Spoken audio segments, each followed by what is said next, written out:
8 péchés qui causent la pauvreté, et le 8e est malheureusement commis par de nombreux musulmans. Avant de commencer cette vidéo, n'hésitez pas à liker et à la partager pour que son bénéfice soit étendu. Laissez également un commentaire avec la bénédiction et la paix sur notre bien-aimé prophète, afin que nous sachions combien de musulmans sont avec nous dans cette vidéo. Chers frères et sœurs, Allah dit dans le Saint-Coran, « C'est Allah qui étend ou restreint les moyens de subsistance à qui il veut, car Allah est omniscient. » Sourate Al-Baqarah 212. Et encore, « Ne voit-il donc pas qu'Allah accorde à qui il veut sa grâce et en restreint l'accès?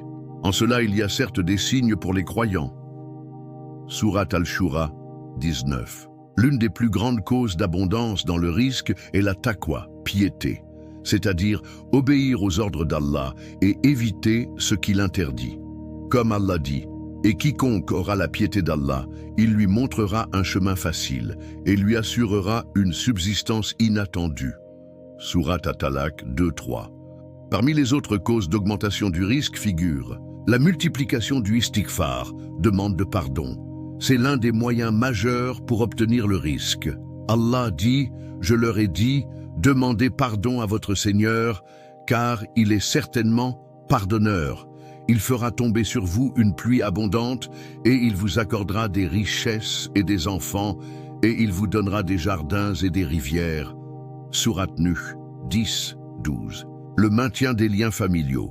Le prophète a dit, « Celui qui désire voir son risque augmenter ou sa durée de vie prolongée doit maintenir les liens familiaux. » La générosité est dépensée dans le sentier d'Allah. Allah dit, « Allah anéantit l'intérêt et fait croître les aumônes. » Sourate Al-Baqarah 276.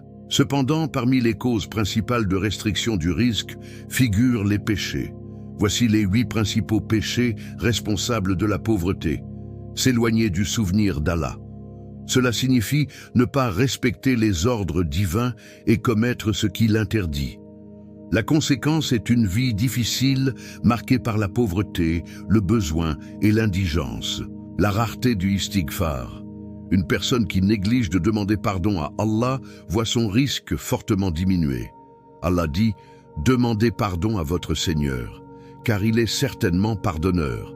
Il fera tomber sur vous une pluie abondante. » Le gaspillage. Le prophète a dit « Celui qui gaspille verra Allah le priver de ses bienfaits. » Le prêt usuraire, riba.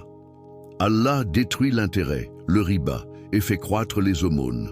Le riba peut être perdu soit par le vol, soit par la destruction, soit par la perte de ses bénédictions, entraînant ainsi des dépenses excessives pour des soins médicaux ou d'autres besoins. L'accaparement. Le prophète a dit « Quiconque retient la nourriture des musulmans, Allah le frappera de lèpre et de faillite. » Le déni des bienfaits d'Allah. Allah dit, Allah donne un exemple, une ville qui vivait en sécurité et en tranquillité, dont les provisions arrivaient en abondance de toutes parts, mais dont les habitants ont nié les bienfaits d'Allah. Alors Allah leur fit goûter la misère et la famine en raison de ce qu'ils avaient accompli. Sourate An-Nahl 112. Le fornicateur, zina. Le prophète a dit, le zina engendre la pauvreté, la rareté du istighfar. Comme mentionné précédemment, une personne qui néglige de demander pardon à Allah voit son risque considérablement réduit. Dans un hadith, le prophète a dit « Celui qui persévère dans le istighfar, Allah lui ouvrira une issue pour chaque difficulté et apportera un soulagement à chaque souci, et lui assurera une subsistance inattendue. » Chers frères et sœurs, puisse Allah nous tirer profit de ce que nous avons appris. J'espère que vous partagerez cette vidéo avec vos amis pour étendre son bénéfice. Que la paix d'Allah, sa miséricorde et ses bénédictions soient sur vous. Amin. Que la bénédiction d'Allah soit sur vous tous.